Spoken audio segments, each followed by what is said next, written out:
It's not even September. It's not even Labor Day, and Nebraska season's over. Wow. I guess we got one answer to our college football puzzle answered extremely quickly. The offseason question about Nebraska football and a whole new look, and Scott Frost and that program finally getting back to where it needs to be, and hearing all sorts of good things about a stronger, faster, more physical team that was going to eliminate the mistakes and going to come out and play Nebraska football and going to show, as the recruiting rankings would indicate, that it can contend in the Big Ten Western Division. Wow. Welcome, everyone, into the Voice of College Football on a Week 0 post-game edition, as we provide this each and every Saturday throughout the college football season. For those of you who are joining us for the first time in season, it's a treat, boys and girls. Not because of me, not because I'm here, but because we're all here talking college football throughout the day on a Saturday. So this is just a taste, just like the 2 games we got. And if you want to consider the Fresno State scrimmage one as well, the 3 games that we got today, just a taste of college football. This is just a taste of what we provide here at the Voice of College Football every game day throughout the college football season. So for those of you who know the drill, going back to last season and seasons before, we are here multiple times throughout the day, taking your calls and your comments on the live chat. And of course, the phone lines are open, 860-499-3332. So I have determined my way too early Heisman ballot, and Artur Sitkowski sits atop the Heisman ballot. Although I have yet to check out the Fresno State game against UConn. Maybe some type of an award has to go to the UConn secondary, in which at one point on like an 85-yard touchdown pass down the middle, the entire secondary had the wide receiver surrounded, and he still broke loose and ran for a touchdown. Kind of like the Keystone Cops, they all ran into each other. And welcome back to football. Welcome back to college football, UConn Huskies. Welcome back. We missed you. We missed the hijinks. We missed the brand of football that you bring. That game was 45-0 last I saw. Welcome into the Voice of College Football, everyone. We would remind everyone, again, leave your comments and questions there in the live chat. We will get to them as we break down Illinois and Nebraska, and also UCLA and Hawaii. And if you really want to, Fresno State and the Huskies of Connecticut, who have to fly all the way back across the country after getting that butt kicking. Did you check out our predictions on Patreon? Go to Patreon and sign up right there at the Voice of College Football community to get my weekly predictions, which were just, of course, 2 this week, but the full array of predictions starting with week 1. And also as an extra added bonus this season, you not only get my predictions, you get the picks from 20 media guests, including Steve Dace and Steve Hellwag and Tony Gerdeman, Kevin Noon, the Wholesome One, Ty Hudson, and others. Tons of folks. Corey Bretta, who, by the way, for you Iowa football fans or who just want to talk some more football later tonight, at 8:30 Eastern Time. 8:30 Eastern Time on our Iowa channel and simulcasting on our Big Ten channel, Iowa Football Talk with Corey Bretta. And please join him right there. And he's going to do a call-in show as well, which means I've got to get off the call-in line at 8:15 tonight. So if you want to call, get your calls in by 8:15.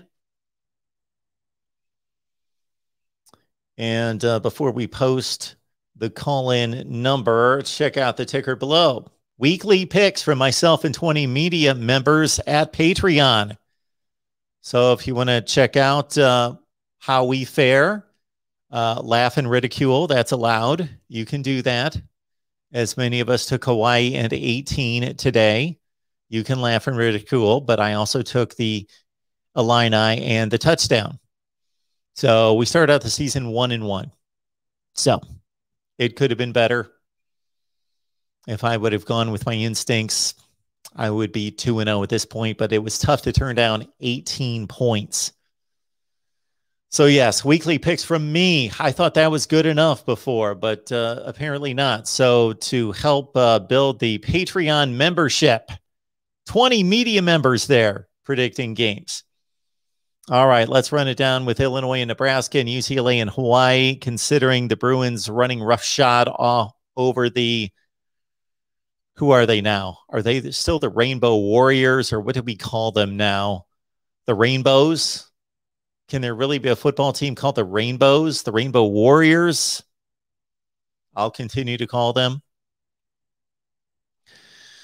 That UCLA basically won that game by running the football for almost 250 yards, first and foremost. But more so than that, the defense was amazing. The pass rush was amazing. Ed Ogeron, are you paying attention? You might have a rough game out there at the Rose Bowl next week. I know it was Hawaii, but UCLA much improved, I believe. I thought that they were significantly improved last year, despite the 3-4 record. The special teams made plays. They made plays on defense with the pass rush first and foremost. The secondary looked great. And Hawaii's got a decent quarterback, and he was hurried and harassed all day. This team hit and tackled and rushed the passer and broke up passes in the secondary, made plays in special teams, and, of course, again, ran the football with Zach Charbonnet, Michigan fans. Zach Charbonnet with a big day, as well as Brittane Brown, Duke football fan. 44-10 UCLA could have been much worse than that. They were certainly much more dominant than even the score would indicate. And now that brings us to Nebraska and Illinois.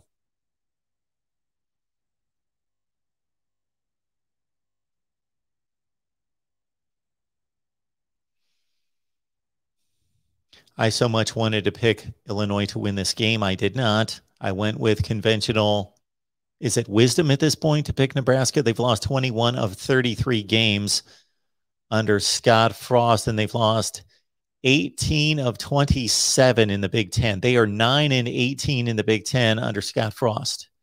And now this is a fourth season with Scott Frost. And they just played what many people believe to be the worst team in the Big Ten. Maybe Illinois is not the worst team in the Big Ten. Maybe we did see the worst team in the Big Ten today. Maybe we did see the worst team in the Big Ten. This is what I saw when I watched Nebraska football today. I am watching a quarterback who misses too many throws. And I think we largely judge these quarterbacks at the collegiate level too harshly. Like, we expect them to do everything perfect. And if they miss some throws, we magnify that too much. They're going to miss throws. They're going to miss throws. Some throws are just flat out broken up by the defense. They're just good plays by the defense. They're a good decision and a good throw, but the defense makes a play. That doesn't happen most of the time. Most of the time, the defense is behind the offense, and you should complete most of your throws. You need to complete 65% of your passes. Okay. And you're going to miss some throws. So out of that 35% that are incomplete, the drop should account for maybe 3 to 5% of that, maybe. And then the defense is going to account for another 20 or 25%, something in that range. So maybe 10% of the time, a decent, a good, capable college quarterback will miss the throw 10% of the time. Adrian Martinez misses 3 and 4 throws in a row. So what I've seen out of him is basically a lack of development. So either he does not put the focus and attention and hard work into his game, which I am not there to know, but I can't believe that. I just think that some players, just like some people, have limitations. And his limitations are basically he is not going to go through a number of progressions and read a defense. He is just not going to be that guy. He's probably got 2 looks. He's probably got his primary, and then he can go to his secondary, and then he needs to take off with the football because he is a talented, talented running back. Not to the degree of Michael Vick. Nothing like that. He's top shelf. He's in the upper echelon of 20% of quarterbacks running the football, throwing the football. He's sporadic. He showed us today exactly what he's shown us for 4 years. This is the guy that we have as a Nebraska quarterback. Unfortunately, watching the games on TV, we don't know what's going on downfield. But in watching the ISO shots on the Nebraska receivers and knowing what talent level they have at receiver, I also think that's an issue. When I look at that offense, I'm looking at every positional unit, and I evaluate it to be marginal, mediocre at best. Offensive line, mediocre. Didn't get a huge push in the running game. Did not dominate in any way up front. Occasionally split open a hole, not to the extent of the Illinois offensive line. The Illinois run blocking was better than the Nebraska run blocking. Adrian Martinez is not as good a quarterback as Artur Sitkowski. Well, he made more mistakes. So while AM's going to make more plays, like the 75-yard touchdown run and a lot of other plays that were more impressive because he really had to elude tacklers and make something happen. And it's impressive at times to watch him scramble and dodge guys and get loose and pick up 2nd and 24 first downs. 2nd and 24, he picks up a first down. So he made plays. But there's too many missed throws, and he does not have a great arm. He has a below average arm, and he misses too many throws, and he makes too many mistakes. And you know, it's tough when you've got 300-pound guys surrounding you and closing in on you, but that's part of the job. You've got to be able to deliver the ball when you're not on platform. You've got to also be able to protect the football when you know the internal clock is telling you tick, tick, tick. Okay, somebody's got to be here close. Especially when the pocket had already collapsed on him a number of times. Check out the play right before the first half in which he fumbled into a scoop and score for Illinois. That he has to know. He has to know this game is tied. I would love to take the team down the field to score right before halftime, but I cannot give the ball up in my own territory. The drive started at like the Nebraska 25-yard line. He has to know that at worst we run the clock out right here. We run the clock out and we go to halftime tied. But he did not protect the football, especially if he's a freshman and does that, fine. I get it. Learn from the mistake. He's a senior. He's been playing for 4 years. He's had how many starts at Nebraska? 30? He's got to know at that point, protect the football. Let's go to halftime tied. And it happens over and over and over. He's careless with the football. The running game, nothing great. Gabe Irvin, first-time starter, freshman running back, the first ever at Nebraska to start a season as the starting running back with the Huskers in the history of the program. The defense, good. Pass rush. Nebraska fans, you've wanted a pass rush for a long, long time. You got a pass rush against Illinois. We don't necessarily know if that's going to translate throughout the rest of the season, because my worst case scenario, Nebraska fans, is that you just ran into, along with yourselves and maybe Rutgers, maybe Purdue, but probably just Rutgers and yourselves in Illinois, that you ran into the worst team in the Big Ten and you could not beat them with a backup quarterback. Brandon Peters is better than Artur Sitkowski. Not a ton better, but he's decidedly better. There was no question that he was the starting quarterback.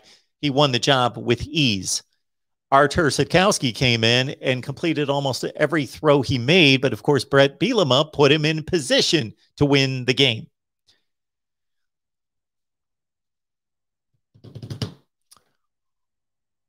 One question before I get to the comments in the comments section. My one question would be an impossible one to answer, of course. But if we took Brett Bielema, let's say sometime in the spring, whether that be before or after spring practice, we took Brett Bielema, took him out of Champaign, Illinois, and said, you know what? You were going to coach Illinois for your first season, but we'd like you to take on this Nebraska team. Just take them on. Let's see how you do with them this first year. Would Nebraska have won that game? I am not touting Brett Bielema to be Paul Bear Bryant. But something tells me that if Brett Bielema would have had that football team for 4 or 5 months, let alone then for 4 years, for 4 or 5 months, that a different team would have won the ball game today. All right, one more time, the ticker at the bottom of the screen. Please check us out on Patreon. It's one way for us to provide value to you, but also contribute to the channel that way. Venmo, PayPal, and Cash App are other ways to contribute to the channel. We just finished a Nebraska live show, live Husker post-game. Check it out on the Nebraska channel. Also, the Big Ten channel with Zach Reeder and Chris Wall from Husker Hype. Check out the show. And also, Iowa football fans, college football fans, regardless of who you like, 8:30 tonight, go to the Big Ten channel. Also, go to our Iowa channel and check out the Iowa discussion with Corey Bratta. Let's get it. And we've got a big contribution coming in. I thank you so much for that beforehand. I do apologize that I cannot go back. I cannot go back before 7:06. So any comments that were made before 7:06, I'm going to have to go on my other laptop and check out. But in terms of my application right now, this is the first comment that I've got from Joel. Frost hot seat is roaring hot, blazing. It's an inferno. I am not for firing coaches at midseason, and this is just so early in the season. It's ridiculous with one game with 11 to play. So do the math. It's just a brand new season. And how many times do teams lose games early and then come back to play really well and salvage the season? But this has been going on now for going on a 4th season, and they just lost to a team that they have to beat.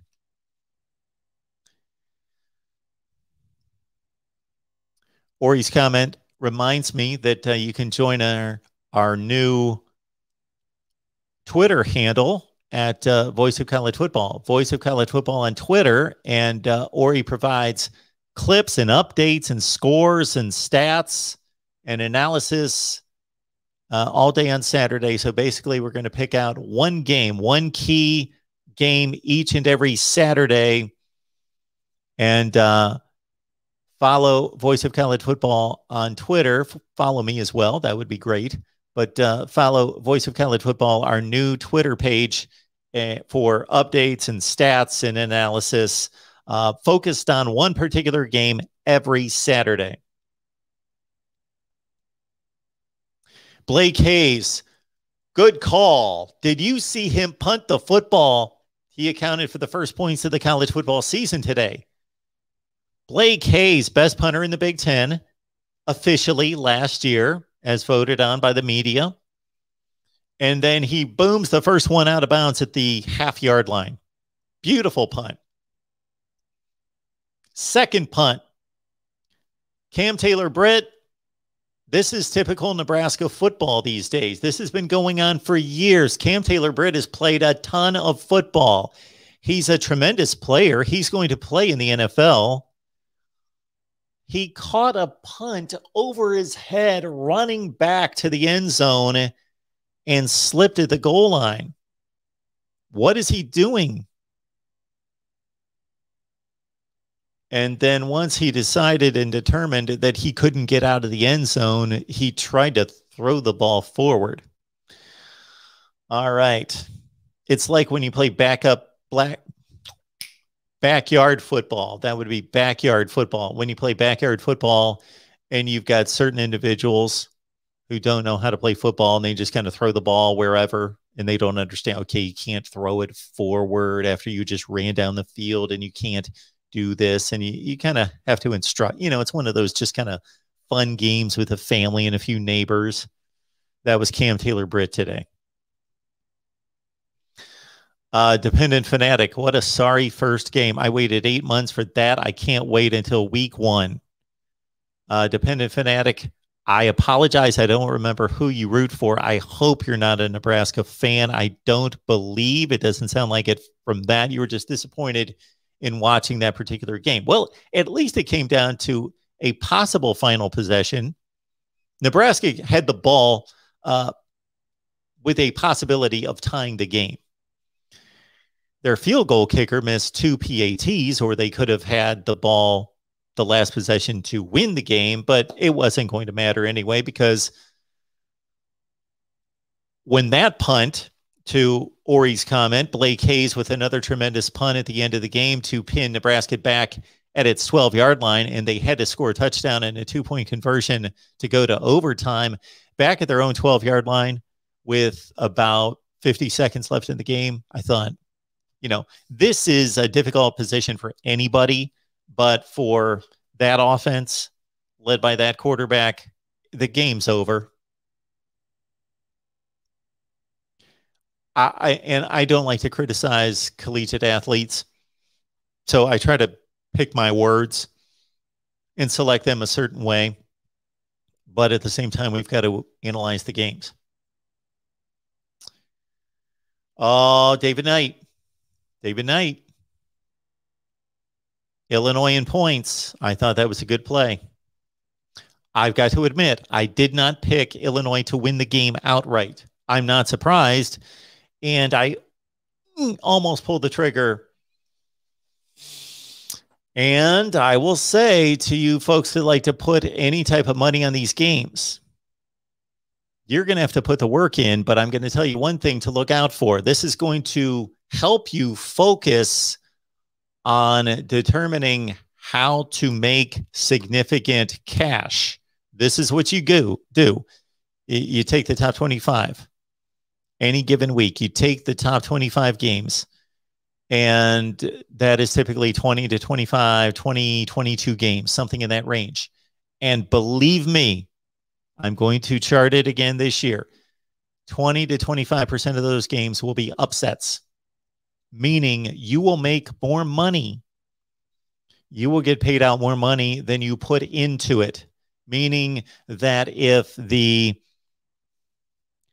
Illinois-Nebraska game was probably plus, Illinois probably was like a plus 160 as a 7-point underdog, plus 160. What that means is if you put down $100, you get 160 in return. If you win, you get 160, meaning they pay you 260. So you net 160. Therefore, your risk is 100 and your reward is 160 for taking the underdog. Therefore, if you can find those 4 or 5 games a week that are going to be upsets, because they are going to be there every week, I guarantee this. I have tracked this for 3 football seasons. So we're talking about tracking this for 20-some, like 250 games a year, 750 games, that there's going to be 3 to 5 upsets per week. So if you can determine where those are, of course, you're not going to determine all of those, but if you can find those within the top 25 games, pinpoint 3 to 5 games, okay? If you hit 40% of those, 40%, you're going to win significant change.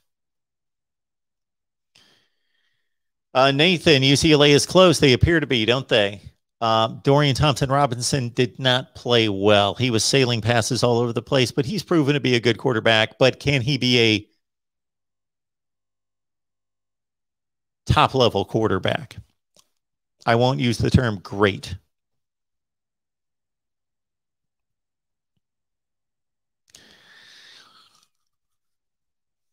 Joel, this would seem to be a possibility, and it should be considered. I don't think Taylor Martinez is going to play. Taylor Martinez. They've had so many Martinez there. Cam Martinez, Taylor Martinez. He played about 10 years ago. Adrian Martinez, I don't believe is going to come back for a 5th season next year, either way. And I know Nebraska fans aren't necessarily hurting over that, but to make the point that it's only one game, but the season is probably not going to be a tremendous success. So if you believe in one of the 2 backup quarterbacks, think about it. It's just me, Tim, 79. Zach Charbonnet, Michigan transfer. Good game. Yes, he did. Cheryl alerts us to the official start of college football on Thursday for Buckeye fans, of course.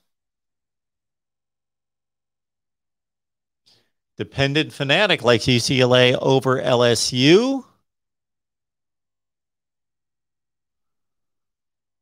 Mark, I don't know what that means. New Illini was a... Oh, nappable contest. Was it really that bad? We haven't watched college football. We haven't seen college football for 7 months. Was it that bad? It was not a work of art, but I thought it was a watchable game. I was into it. I did this a few times, but I came right back. That just has more to do with my sleeping patterns. Sam is asking who has been behind Martinez during Frost's tenure. Pretty thin, I think. Okay. Logan Smothers would be the highly recruited player that is at quarterback for Nebraska. All right. There you go. Brett Bielema beats Nebraska again. Yeah, he's got a pretty good track record against the Huskers, of course, at Wisconsin. 70-31 comes to mind in the Big Ten championship game, the second ever Big Ten championship game.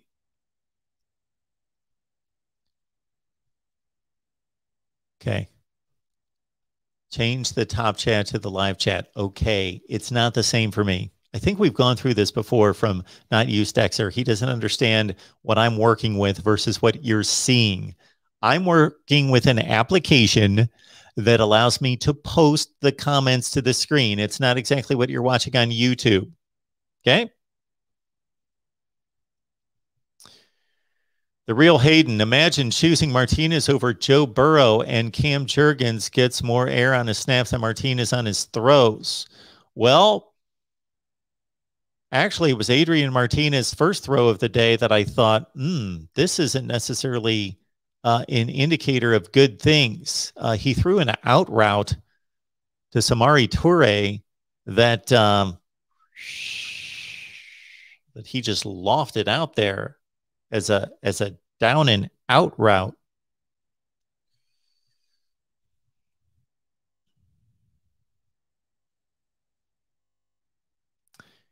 Yeah, Todd Graham at Hawaii, the former Arizona State coach. A rough day for him. Hawaii's won its share of games against the Pac-12 recently, against Arizona, Washington State, but not today. Will Nebraska fire Scott Frost? I believe that if they do not get to postseason play, 5-7, they will fire Scott Frost. If they get to postseason play at 6-6, they will probably keep him. My 6-6 prediction on Nebraska football was predicated on them winning this game, even though I was very leery of this one for good reason. Monday night, folks, listen up, listen up, listen up, listen up. Huge night on Monday night at 8 o'clock Eastern time. We're going to have, similar to our Clemson, Georgia live preview, we are going to have a dedicated live stream for LSU and UCLA. So LSU and UCLA guests, and a live stream dedicated to the big matchup week 1, LSU at the Rose Bowl against UCLA. That's at 8 o'clock Eastern time. Then at 9 o'clock, another matchup preview live stream.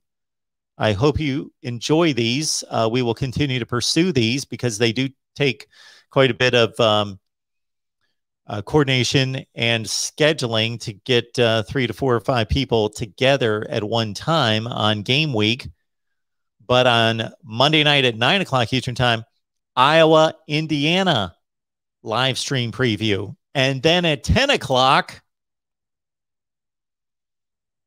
if you've been checking out my recent prediction videos, then you know exactly what's coming up. At 10 o'clock Eastern time, Monday night, we're all going to get together, and all my predictions are going to be released at that point, except for conference championship games and playoffs. So I'm going to unveil my conference championship game picks, my playoff predictions, and then we're going to talk about it, and it's going to be an enormous prediction special / week 1 preview. Monday night, 10 o'clock Eastern, right here at the Voice of College Football.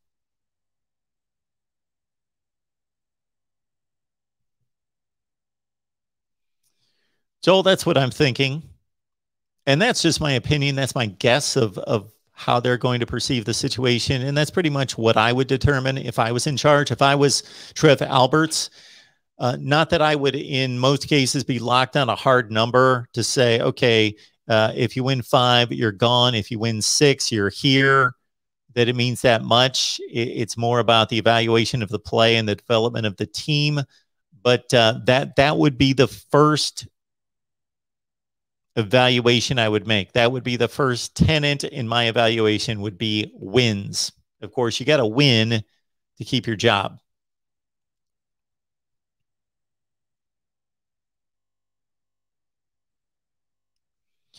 So Scott Frost was not a horrible head football coach at UCF. He just wasn't.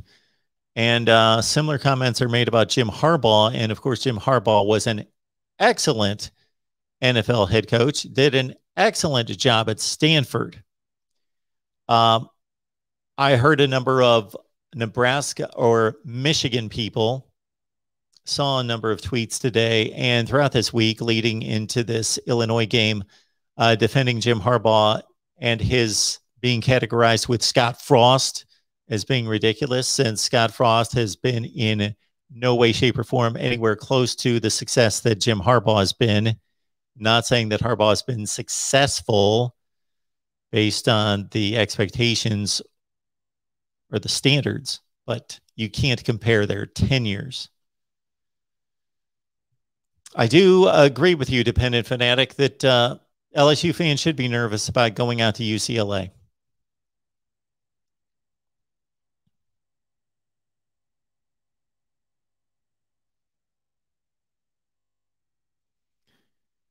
James, good to see you. Good to see Lilchi 721. Malachi's here. Big Pete. Good to see everyone. Sam says, Mark, can I blame Corn's faceplant on your pick? What pick would that be? Would that be my pick that they were going to go 6-6? They're going to struggle to go 6-6 now. And I kind of warned myself when I made that prediction and cut that video. I said, I've got them going 6-6, but this is predicated on a win against Illinois. If they don't beat Illinois, their 2 easiest games in the Big Ten left are,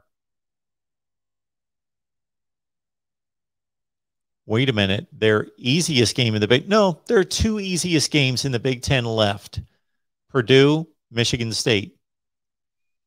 And it's no guarantee that they're going to beat those teams.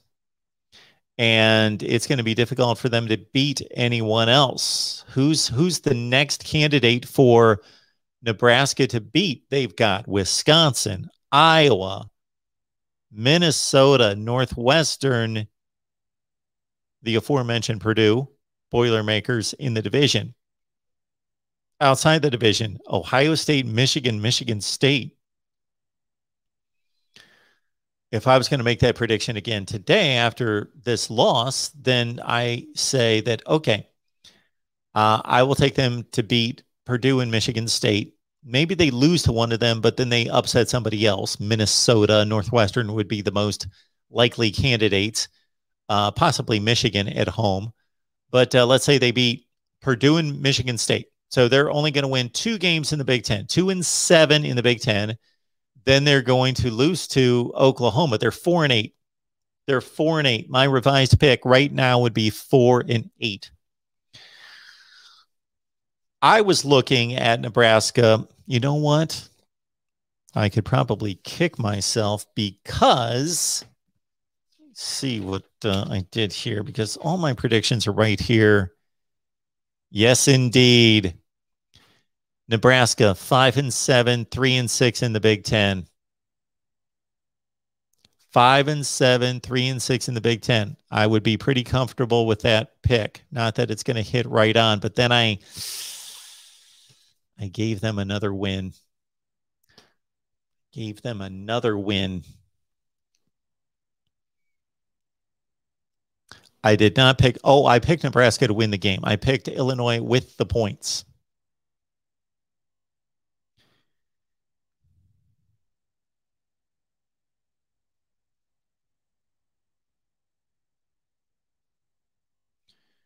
The Rod Favre, I completely agree. Nebraska's wide receivers are brutal. They gain no separation. They're really not.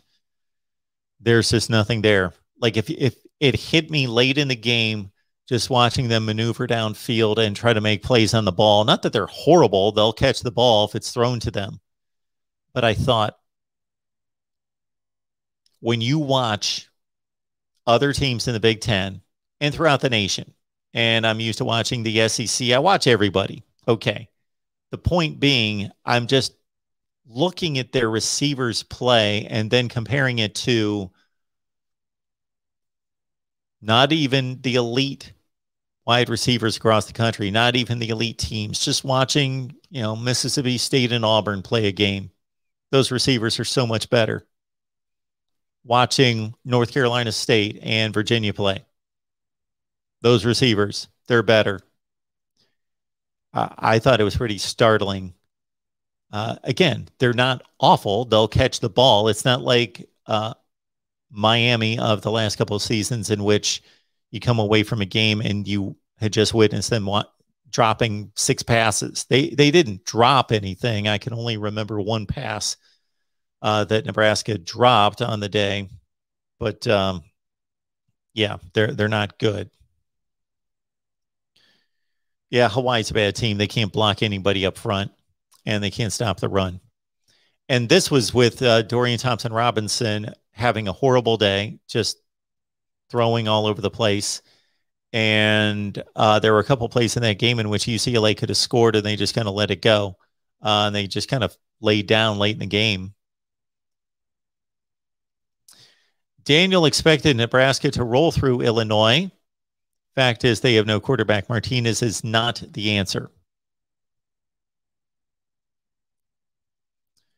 Good to see you, Chris.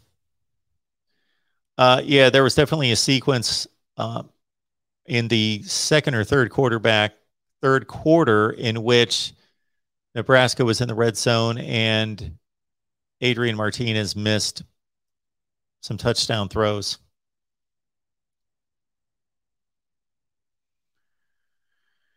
Lil 721 does not believe, and I'm probably screwed up your handle there. I apologize. I don't think Hawaii is bad compared to. Yeah, good point, Joel. This Nebraska offense could not muster anything until late in the game. When they played in desperation, they mounted some offense. But before that, could not mount offense against What was the worst defense in the Big Ten last year? They were either 13th or 14th in scoring defense and rushing defense and total defense. And they brought most of that defense back. And I expect them to be, improved. Those guys should have learned something. They should be better players. And Brett Bielema should be coaching them up. I don't know who his defensive coordinator is offhand.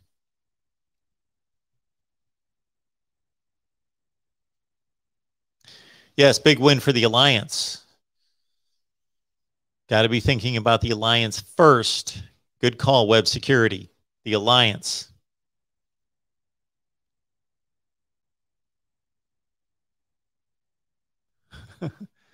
James says that Hawaii coaching staff needs to find a better conditioning routine. They were down to their four-string running back in the third quarter.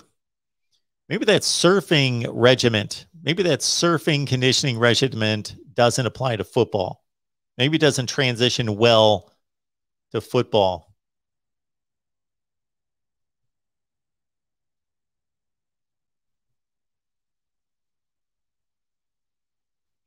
You guys are on a firing spree. It's just not Frost. It's the quarterback coach as well.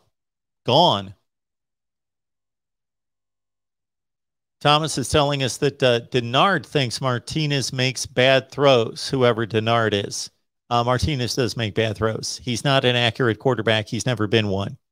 He had a couple games last year, one in particular where he completed 18 of 20 passes, but they were checkdowns. Almost every throw was a check down. Yeah, he's not that. Sam says in the press conference after the game, Frost said he did not see most of the mishaps in practice. This is not good enough. The Alliance goes 2-1 today. Well, when the Alliance plays each other, when the Alliance plays itself, they can't win both of the games. But thanks for the tote board that you could probably keep for us throughout the season, Web Security. Maybe we'll keep it. If I could suggest something just to revise the tote board just slightly, that we don't include games against each other.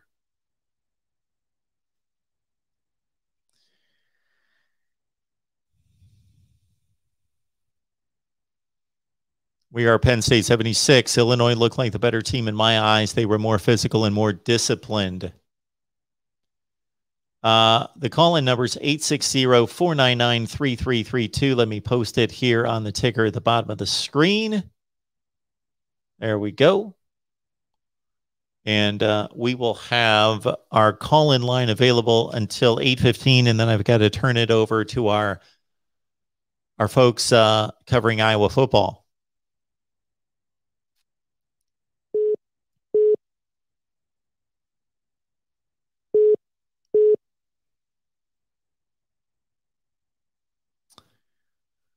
Sam says, more than Martinez, Corn's psyche is super fragile after that interception was called back. Corn folded.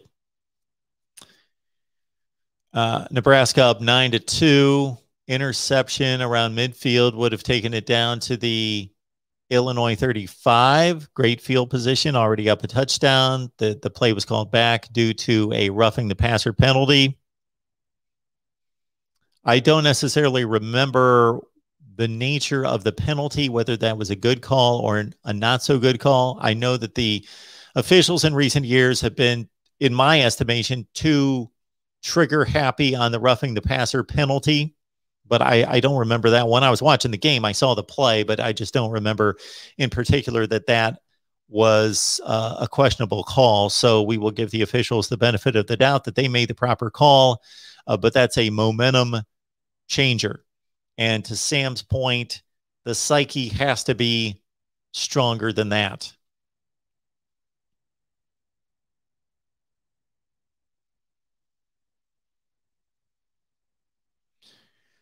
To Michael's point here about Nebraska not throwing the ball downfield, Nebraska produced the least amount of explosive plays in the nation last year in the passing game. They were in the bottom 5 in the country. And they completed a pass I forget who it was to. I think it was to Austin Allen. No. Anyway, whoever it was to, Adrian Martinez actually threw a really nice ball and put some air under it, and he was being rushed, and he couldn't even follow all the way through. He had to kind of fling it because the pass rush was right in his face, and somebody had his arm right there. And he threw the ball right on the money for a 45 or 50-yard completion on a post route. And that was the longest pass play that they've had going back to the beginning of last season. Brett Bielema, Joel, would appear, and I think we've got enough data to go on at this point to be a better football coach to lead a program than Scott Frost.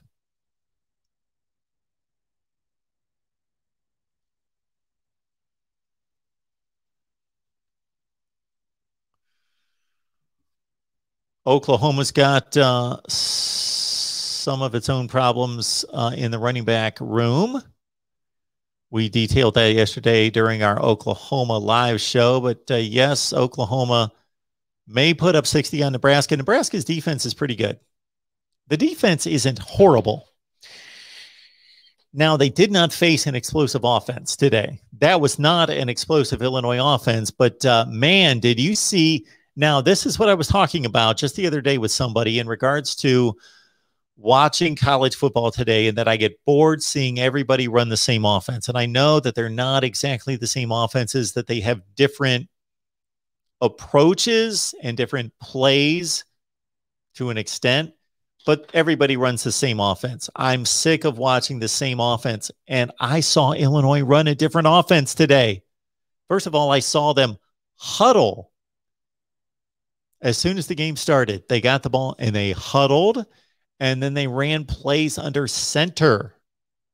Oh, and then they actually handed the ball to the running back. And I'm not saying that you should run that offense because it's more effective. I'm just talking about from a fan's perspective, from my perspective, and just wanting to see different styles of football. I'm now enjoying that. I may watch some more Illinois football just because of that.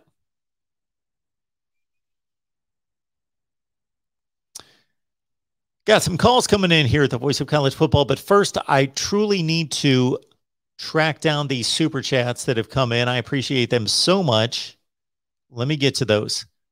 Christ the Savior, 888. Christ the Savior, 888. I'm curious as to whether the 888 means something, because we know that 7 is the perfect number. So I'm just curious there. Maybe it doesn't. Maybe Christ Savior was already taken and you had to go to 888. Thank you so much for the Super Chat contribution. I cannot properly express to any of you, whether you give $1 or 100 or 1,000,000, how much I appreciate you believing in us and enjoying the content to the extent of contributing. So thank you so much for that. Jesus Christ is the only way, only truth, only life. God loves you. If you're reading this, just repent and turn to him. He won't be mad at you. His anger was all poured out on Jesus. If you are not a believer, please know that he adores you and wants you right now. So there's nothing I can state for the rest of the broadcast that is going to in any way come close to the significance of that statement. So Christ the Savior, thank you so much for your contribution. Thank you for your statement. And hopefully you've changed somebody's life today if they take action on that. So thank you so much for that. I appreciate that. All right. 2 more super chats. Before we get to the phone call, I want to make sure that I don't miss these. We got Mr. TW. Mr. TW, during our conversation, either with Phil Steele or with Josh Pate yesterday, I posted your super chat. I made mention of it near the end of the broadcast, but I hope you heard that. So thank you so much for your contribution yesterday and for today, Mr. TW. I am not a Bert Bielema fan, as he was bad as the head coach of my Hogs. You should call up sometime. We should discuss that. I don't know that he was a bad football coach at Arkansas, but I am happy for him and hope he makes Illinois more relevant. Also, if he does make Illinois relevant, he'll work his way into the head coaching job at Iowa. Could be, and that could be his goal. Of course, that's where he played. Mr. TW, thank you so much.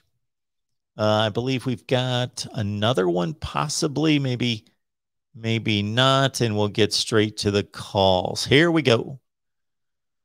Let's knock them out right here at the Voice of College Football. Appreciate you being here. Who's on the line?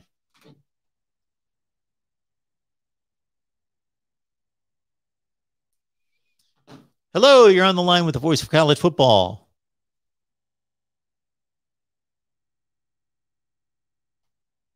Hello, hello? You there?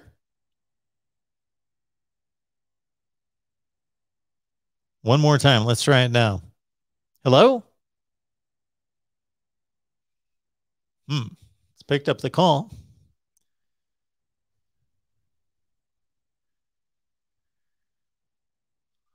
Whomever that was, if I inadvertently hung up on you, well, I didn't inadvertently hang up on you. I did hang up on you because you weren't responding. I apologize if there was some kind of an issue because you've been waiting. Hello, welcome to the Voice of College Football. Who's on the line? Hi, this is Daniel from Boca Raton. Hey, Daniel, what's going on?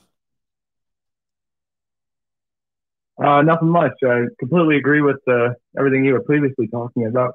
But I wanted to ask you a question. Do you have erectile dysfunction? So basically, the best way to answer that would possibly bring on some other folks, some other folks from the fair sex, and they could answer that for you. They could possibly do that. They might be embarrassed to do that. I would not necessarily want or force them to, of course, but I think everything would check out just fine. So tremendous call there. When we receive calls like that, you know what my first thought is? My first thought is,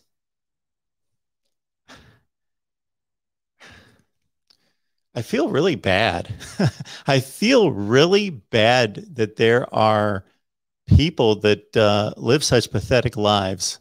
It's just, it's kind of strange when you really think about it, that somebody would take the time to call in a call-in show and wait for, I don't know how long they waited, for maybe 15 minutes, waited for like 15 minutes, and then make a pathetic statement just to be funny. No, it's true. It's true. Something. Yeah, I don't know. I don't know. All right. And we should, and if you would please call back, please do that for me. If you would want to call back. I believe we have some legitimate calls. We'll see right here at the Voice of College Football. Who's on the line? Hey, Mark. This is Scott. How are you? I'm doing just fine. That's Scott? Yes. Thanks for calling. What's up?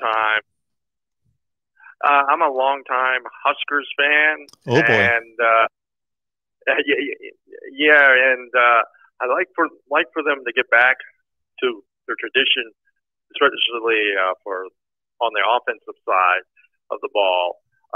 If you remember back when Dr. Tom Osborne was like the interim athletic director, there's one coach that was kind of on top of his list, but he decided to go with Bo Pelini instead, and it's the perfect offense for Nebraska.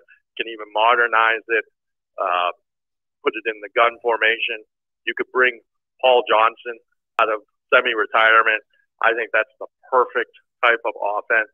I mean, it's kind of a letdown because if you look at the offense Frosty learned under Chip Kelly and then when he was running at Central Florida, it's clearly not the same offense at Nebraska. Now, clearly, he's not going to get the same type of wide receivers. He's not going to get the same speed, but the offense he's running now is nowhere even near as good as the Central Florida offense. And I think Bill Moose kind of was duped into thinking that it was going to be an easy transition, that he was going to get similar players that he had at Central Florida come to Nebraska, and it just hasn't worked out. No, it's not worked out. How did you feel about the hiring at the time? I can understand where Bill Moose was, what he was looking at.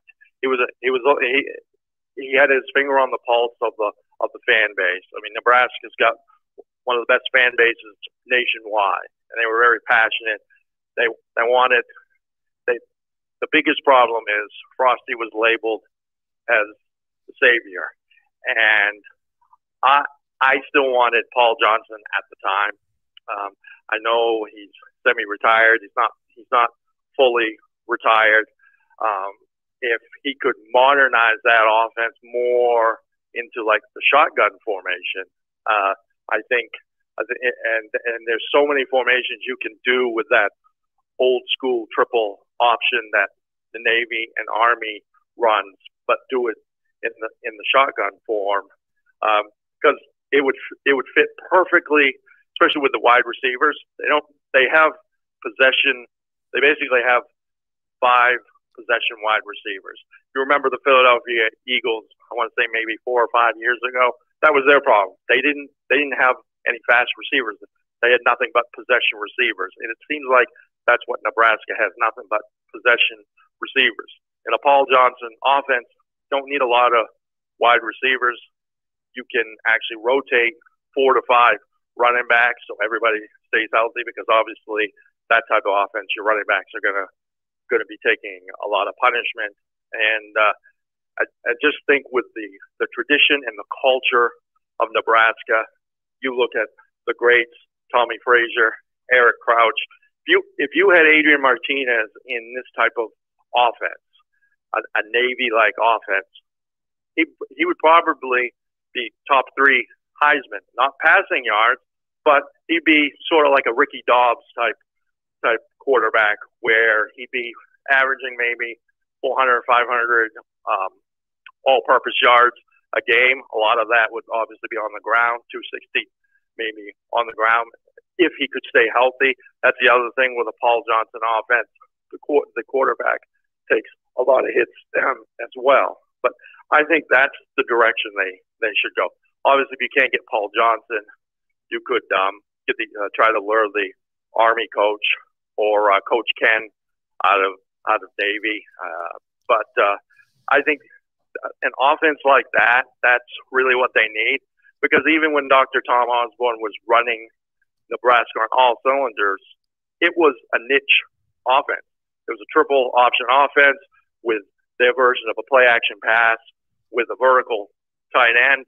So I think if they can get back to some sort of niche offense, especially if it fits the culture, and they can get top offensive linemen from anywhere in the country, and near the end of his tenure, Tom Osborne was getting running backs from your top recruiting states like New Jersey, Florida, Texas, Pennsylvania. So this type of offense, I think, would be the perfect offense for them. I don't know why they never pulled the trigger on bringing in Paul Johnson. I mean, if you break it down, for every 5 or 6 years with Paul Johnson, he's going to get you 3 or 4 years, 9-3, 8-4. Yeah, he's going to get you one subpar year that's probably going to be 7-5. But at this point, I think most of us Husker fans would take a 7-5 type of year. And you're right about Paul Johnson's results at Georgia Tech, because he, of course, took them to an Orange Bowl in 2009. He took them back to the Orange Bowl in 2014, and they won the Orange Bowl that year. won 10 games. And so they would pop up into the top 10 a couple times during his tenure, but most of the time they would, go 7-5, go to a bowl game, win or lose the bowl game, go 7-6, 8-5, 9-4 in that range, fringe top 25 program. They did have a couple downers right after the Orange Bowl run. They went 3-9 the next season. They bottomed it out, and then they bounced right back to 9-4. The issue that I have with proposing that type of offense to be installed at a power like Nebraska, where wins are expected, and competing in a league like the Big Ten, is that how would you expect to recruit quality athletes? Because what do most of those players want to do that have the ability to play at a school like that? They want to move on to the next level. And I don't know how that prepares them for the NFL in any such way, that offense. Right. I definitely understand where you're coming from with that. It would have to be those first two recruiting years under a Paul Johnson type offense. It would be a heck of a sell job. I think it would have to be based off of tradition. He would have to go in there, whether showing YouTube highlights of Tommy Frazier, Eric Crouch. You definitely don't want to be showing highlights of Lawrence Phillips for obvious reasons, but especially from the quarterback position, those are your two mainstays. Frosty did very well the 1 year that he was the starter. Of course, don't remind Mizzou fans about Frost that 1 year Frosty was starting, especially with that wild finish down at Mizzou. But it would have to be one heck of a sell job. I think it would. He would have to tell them. It would be the opposite of Nick Saban. I mean, Saban goes in, he can pretty much tell whether it's your parents, grandparents, whomever, saying if your kid works hard, he's good in the community, he sticks to my plan, guarantee you within the next few years he's going to be no worse than a second-round draft pick. Where under Paul Johnson, it's more like that old school hard work ethic where especially as far as the running back position for sure, that would be a very easy sell for him. But if I remember correctly, Calvin Johnson, when Paul Johnson first came in, he wasn't too receptive because he saw how that offense was. They, at the most, they would pass it 6 times a game. But Calvin Johnson kind of warmed up to it. So if you're a wide receiver, you definitely, that's not the offense for you. And with the way that they're recruiting wide receivers, they're not getting great wide receivers. I kind of figured once Westerkamp and Kenny Bell left that there was going to be a huge drop-off. Yeah, so not to cut you off, but I've got a number of callers, plus I need to get to a guest. Okay. So I just want to say you've thought this through, and I understand your line of thinking, but I just don't think it's going to work and would work because players want to go to the NFL. Now, if you're at one of the academies, their approach to football, and there's a reason that all 3 academies run the same offense. And I won't go through the whole process of explaining why. There's a reason why they do it. But at a place where you're going to recruit players that want to play in the NFL, it doesn't prepare offensive linemen for the NFL. It doesn't prepare the quarterback for the NFL. It doesn't prepare the wide receivers for the NFL. Somewhat prepares the running backs in regards to reps for the NFL. But otherwise, I just don't see. And in terms of selling players on the allegiance to the program by showing them clips that they can't relate to from 30 years ago, you're the only ones that are going to buy into that are the guys that are 3 stars in Nebraska anyway, that are going to go to the program and play there anyway. So I need to move on, but I appreciate the call. Thank you. Have a good night. You too. Bye-bye. All right, two other people on the line. Unfortunately, not going to be able to get to you. I apologize because I've got to give up the phone line in about 10 minutes, and we got Tony Syracuse on the line from Last Word on College Football to break down a UCLA win on opening day against Hawaii and Chip Kelly's ability to win a non-conference game and win it easily. 44-10 doesn't do this game justice, as UCLA had it in the bag, but mostly due to just a punishing ground game, special teams, and a lockdown defense. And I saw a devastating pass rush, Tony. Yeah, it was good, Mark. And I'm working with my usual earpiece and stuff, so I hope you can hear me okay. We got you. Perfect. All right. Thank you. So, yes, we are because we're doing this from a suite next to the press box so that we could have a little quiet for the few minutes we have together here. Look, DTR, Dorian Thompson-Robinson, did not start out well. He was 0 for his first 4. And it was okay because Chip Kelly realized it and saw that early on. And they went to 5 straight running plays right after that, split up between Britton Brown and Zach Charbonnet. And those 5 plays picked up 52 yards. Then you get a little dump play to Charbonnet out of the backfield for 14 yards. And then Charbonnet's got 21 yards for a touchdown after that. Chip Kelly, we just left the press conference a few minutes ago, and Chip Kelly was talking about there are going to be games where we have to have, we meaning him, the Bruins, where we have to have DTR on top of his game. And there are going to be times when you're going to have to throw the ball around a lot more than they did today. He didn't have that many passes, you know. He wound up going 10 for 20 for 130 yards and a touchdown. And he said, but today was a game where they weren't working out wide. Everything on the inside was working. The running game was working. You and I have talked in the past about what, you know, a really strong running game they've had in the past with Demetric Felton, with Joshua Kelly, with Britton Brown. And Chip Kelly said, this is different. This is a special running back tandem because the two of them are very much alike. And so there's no real change in the offense, regardless of who's in. You're not saying, well, this guy's a sprinter, so we're going to do this. This guy's a pounder, so we're going to do this. They're very similar in style.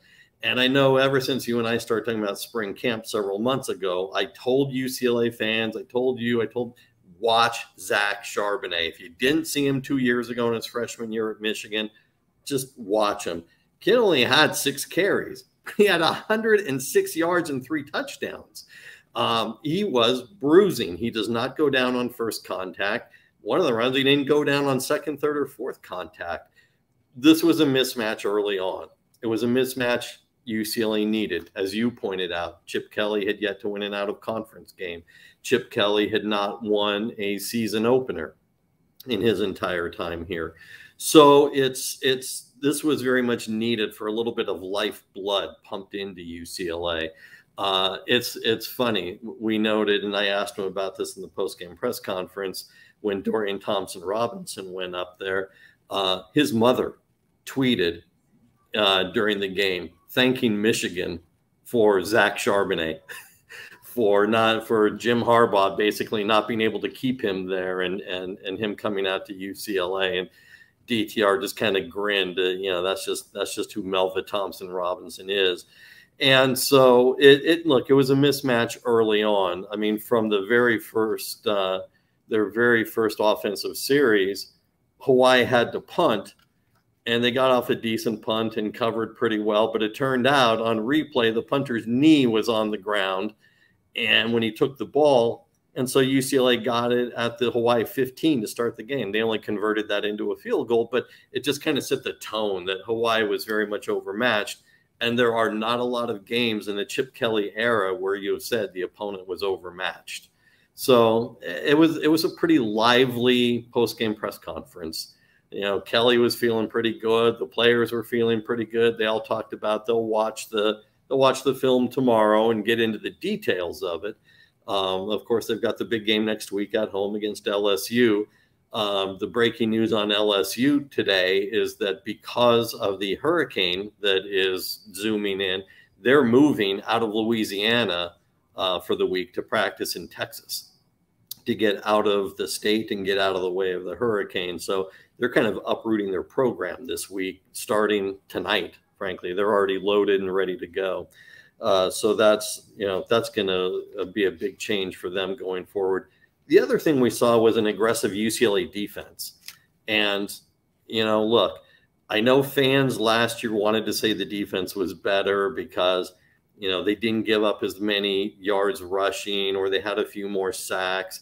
And the fact of the matter is the defense was not better last year because it was 114th in the country in passing yards given up.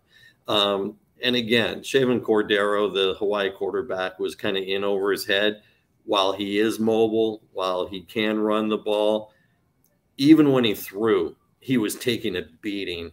UCLA did something which I've not seen them do a lot in the Jerry Azzanaro, Chip Kelly era, which was move players around a lot. You got Bo Calvert, who was supposed to be a middle linebacker, and then he got moved to outside linebacker out of camp.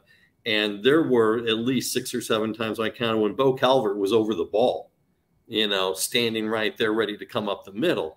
UCLA was sending players out of different schemes that Hawaii was not ready for. So you can talk about aggression as a theme. We blitzed more. We did this. UCLA was moving players around in positions that even in the press box, we were like, wait a second. Is that Calvert lining up over the ball, or, who's this in the middle over here? So it was a different style of aggression that we have not yet seen from Chip Kelly and Jerry Azzanaro until today. So sorry, we had someone coming in here, but we're done. So anyway, look, the game was put away early.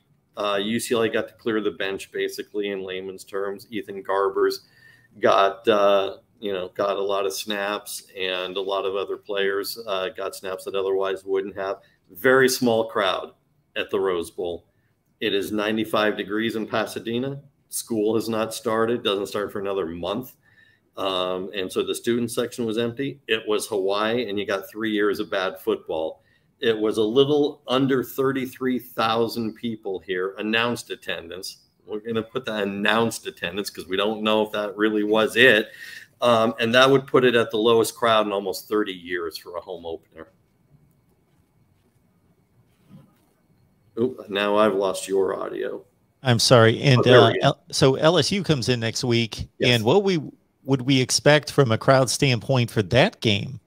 We have, in conjunction with the LA Times, looked at it, and we know that LSU has sold about 20,000 tickets on their own. Look at the Hawaii crowd here, and there were probably about 500 from Hawaii, probably players' families. So there's about 20,000 coming from LSU, provided, the caveat, whatever happens with the storm and their ability to get here and so on. Probably I'm going to guess 40,000, maybe 45,000 UCLA fans. It's still going to be far, far short of a sellout. So we got UCLA over Hawaii today, easily 44-10. The game wasn't even that close, 31-3 at the half. And I watched the meaningful minutes of this game. I kind of lost track in the third quarter, of course. Sure. UCLA scored 2 more touchdowns right out of the gate after halftime to really just stretch the lead and put it away for good. From a defensive standpoint, as you alluded to, and as I set you up, I was most taken with, it just seemed like they were all over Cordeiro. Yep. Just every play. The pass rush was just relentless. That's a good word for it, relentless. I think that's you nailed it right there, because even when Cordeiro was getting his passes away, he was taking a hit. On the completions he did have, he was taking a hit.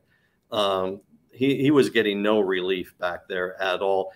And so when the defense is like that, it's hard to sprint out because you don't know where the blitz is coming from. You don't see it, coming in a lot of cases.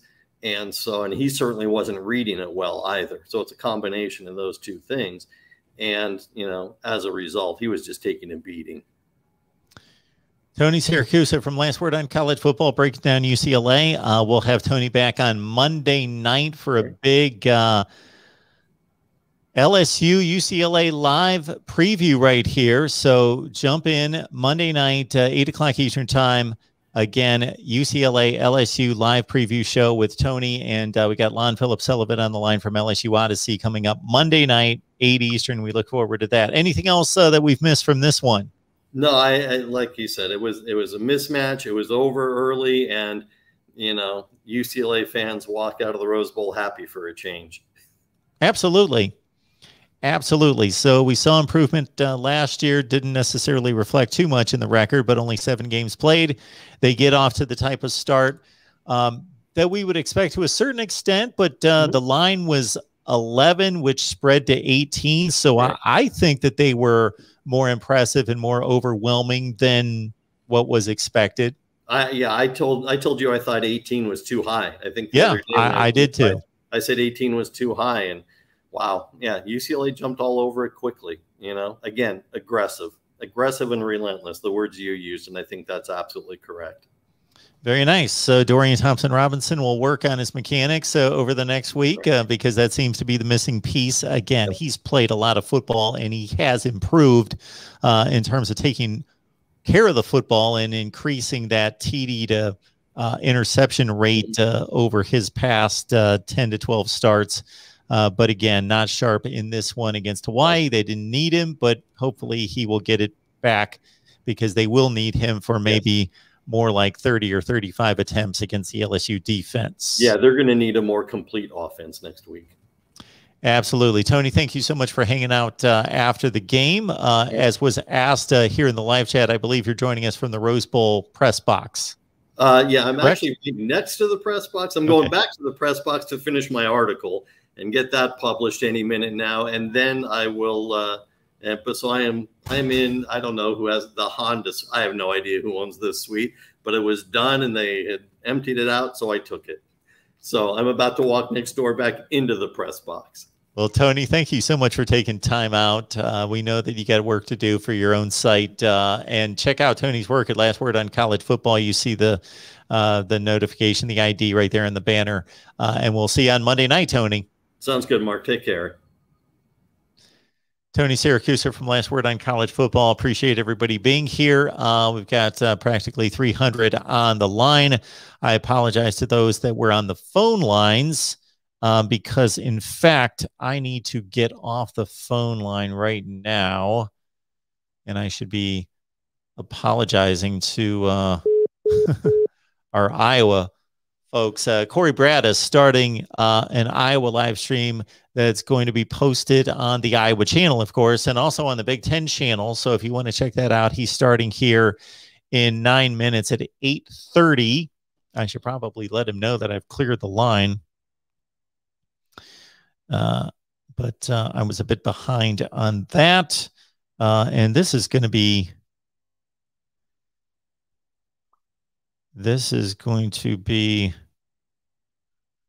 kind of normal air traffic control type of work that I'm going to need to do each and every Saturday. And of course, with week 1, it's going to be ramped up a zillion times because we've got post-game shows from Texas A&M and Florida and Oklahoma, Ohio State, Michigan, Iowa, Nebraska, Florida State, Miami, Notre Dame, Penn State possibly joining, Georgia, and an SEC show, Virginia Tech as well. So we're going to be jumping in and out all over the place, keeping track of all of it.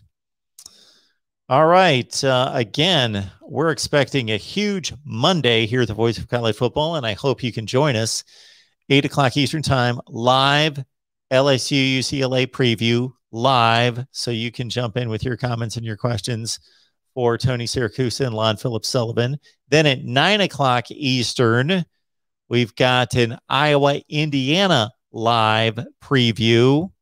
I think that that's arguably after Clemson and Georgia, the most important game of week 1. And probably the game that I want to see more than any other game in week 1 after Clemson and Georgia. Clemson and Georgia, that's the game where I would say that there's more talent on the field. there will be more talent on the field at whatever NFL stadium's name that is, Bank One or whatever they call it there, the Charlotte NFL Stadium, the Carolina Panthers Stadium. Clemson, Georgia, most talent on one field for one game for a regular season game this year. Okay. After that, if I could only watch one game this weekend, Iowa, Indiana is my game. And then my third choice would be Penn State and Wisconsin. Yes.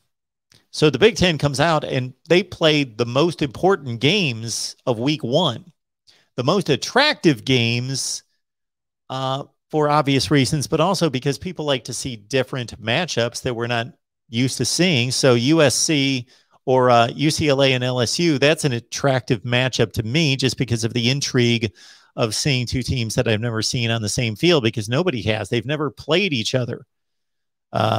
So UCLA and LSU's interesting.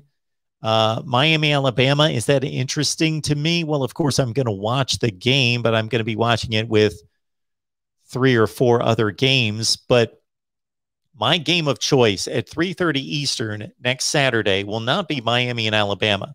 That is going to be my second game or maybe my third game. My second or my primary option and my primary focus until the game dictates otherwise is going to be Iowa and Indiana.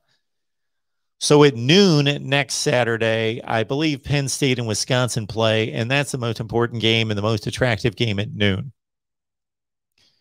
And then at 3:30, we've got Alabama and Miami. But again, for me, it's going to be Iowa and Indiana. Well, if for some reason Iowa and Indiana is a 3-touchdown game at halftime and Alabama's having trouble with Miami, well, of course, my focus is going to shift and I'm going to have both games on. But Alabama, Miami, on the Miami side, doesn't really intrigue me. For this reason, I wish Miami was playing somebody more of their tier. I could get a better evaluation on Miami football, unless, of course, they can legitimately hang with Bama.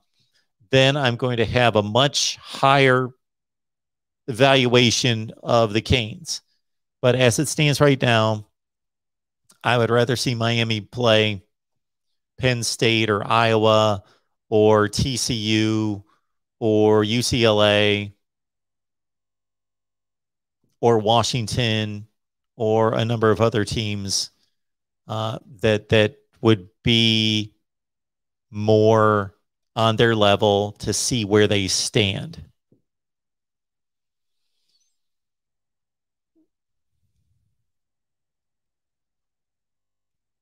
And this is always the problem here, SEC Dog. This is my only issue with college football Saturdays. This is the only one right here. And nothing can be done about it because we've already spread games out to Thursday and Friday. That I've got to make choices all day on what I can focus on. I am not a multitasker. And that's not a good thing because of doing this. I should be a better multitasker, but I like to focus on one game. And so the games that I have on screens number 2, 3, and 4, they don't really get watched well. And I'm trying to keep track of all the games, and I really want to watch one game. Well, I want to watch like 10 games, but I can only really focus on one game, and that's the frustration right there. And then I'm doing this at the same time, so I'm coordinating all of these things involved with operating this channel. And then on top of that, this year, with all the post-game shows that we're doing 15 post-game shows every Saturday, and I'm going to have to coordinate those. That is the frustration of a college football Saturday, is you can't watch everybody. And it drives me crazy, especially once we get into the second half at noon and 3:30 and prime time and late night, because I'll be like, oh, man, look what's going on there. Look what's going on there. Oh, Wisconsin and Penn State are tied in the fourth quarter. Man, I got to jump over there. And you can't watch it all.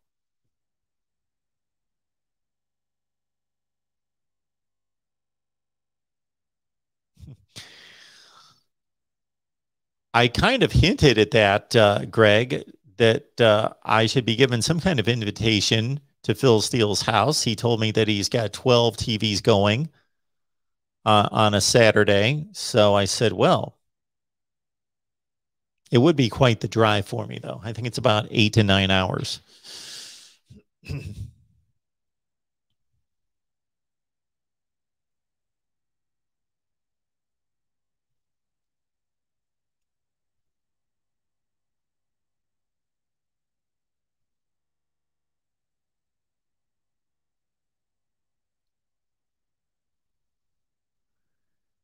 Anything else here?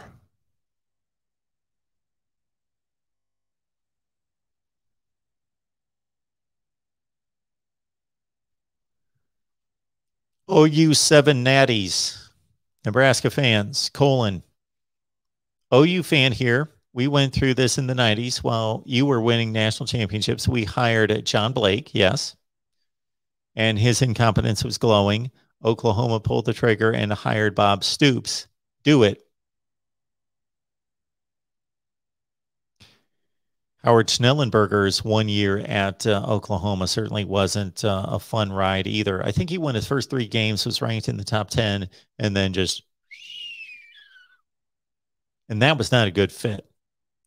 And that was obvious from the first few weeks that he was there.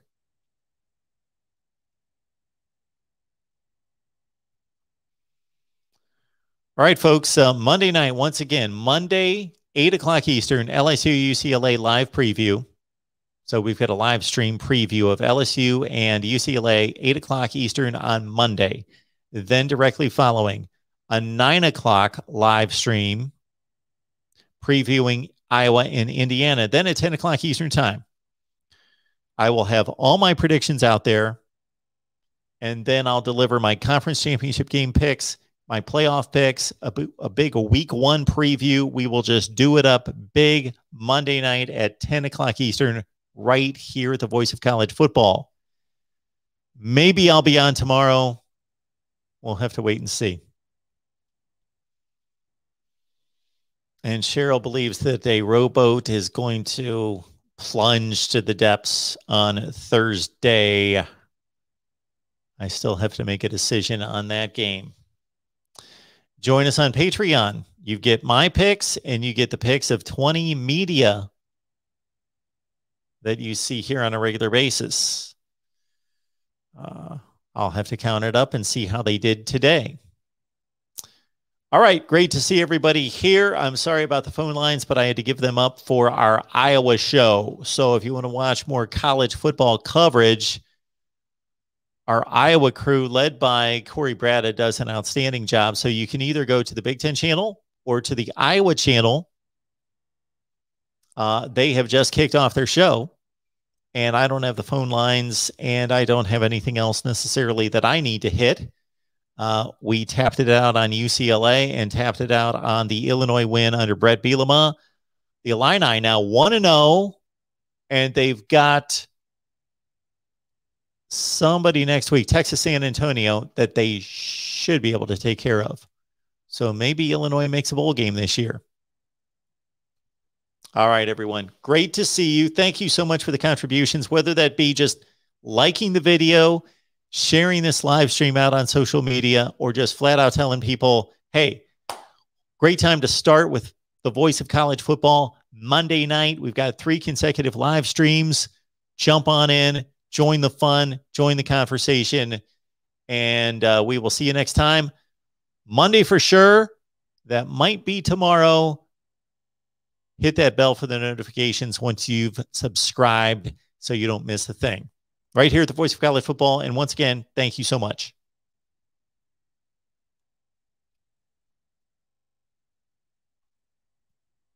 Thank you, Real Talk.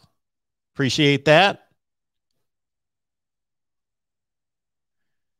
Bob Stoops is going to be on the Big Noon Kickoff show on Fox in place of Urban Meyer.